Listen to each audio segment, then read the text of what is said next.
Alright, here we go again. I'm learning something every time I do one of these. For example, it's probably smart to mention that today is Sunday, July 30th, 2006. Alright, Jeremy writes in. He says, does Google treat dynamic pages differently than static pages? My company writes Perl and pages are dynamically created using arguments in the URLs, yada yada yada. Good question. To a first approximation, we do treat static and dynamic pages in similar ways in ranking. So let me explain that in a little more detail.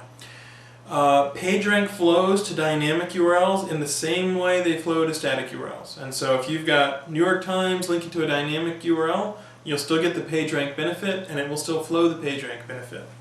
There are other search engines who in the past have said, okay, we'll go one level deep from static URLs. So we're not going to crawl from a dynamic URL, but we're willing to go into the dynamic URL space from a static URL. So the short answer is PageRank still flows just the same between static and dynamic. Let's go into the more detailed answer. The example you gave actually has 5 parameters, and one of them is like a product ID with like 2725. You definitely can use too many parameters. I would absolutely opt for 2 or 3 at the most if you have any choice whatsoever. And try to avoid long numbers because we can think that those are session IDs. Any extra parameters that you can get rid of are always a good idea.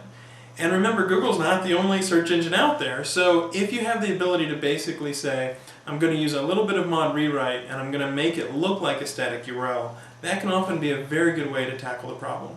So PageRank still flows, but experiment. If you don't see any URLs that have the same structure or the same number of parameters as you're thinking about doing, it's probably better if you can either cut back on the number of parameters or shorten them somehow or try to use mod rewrite. Alright, Mark writes in.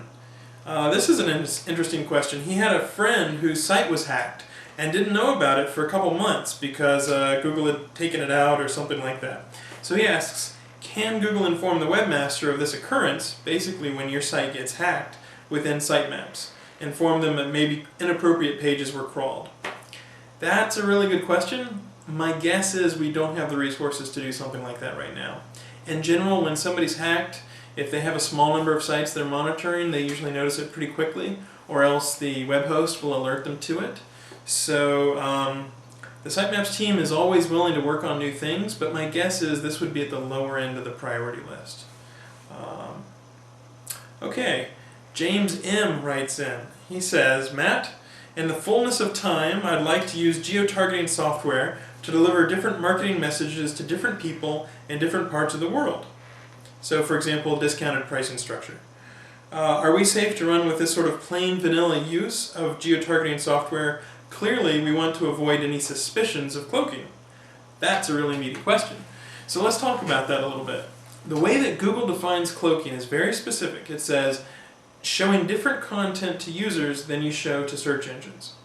Now, geotargeting by itself is not cloaking under Google's guidelines, because all you're doing is saying, take the IP address, oh, you're from Canada, we'll show you this particular page. Or, take the IP address, you're from Germany, so we'll show you this particular page. The thing that will get you in trouble is if you treat Googlebot in some special way. So if you're geotargeting by country, don't make a special country just for Googlebot. Googlebotistan or anything like that. Instead, what you want to do is treat Googlebot just like a regular user. So if you geotarget by country, we're coming from an IP address that's in the United States, so just give Googlebot whatever the United States users would see. So Google, for example, does geotargeting. We don't consider that cloaking. I think I've explained the subtleties pretty well, but again, cloaking is showing different content to users than to search engines. In this case, you just treat Googlebot like you would any other user based on the fact that they've got this IP address, and you should be totally fine. Alright, let's take another break.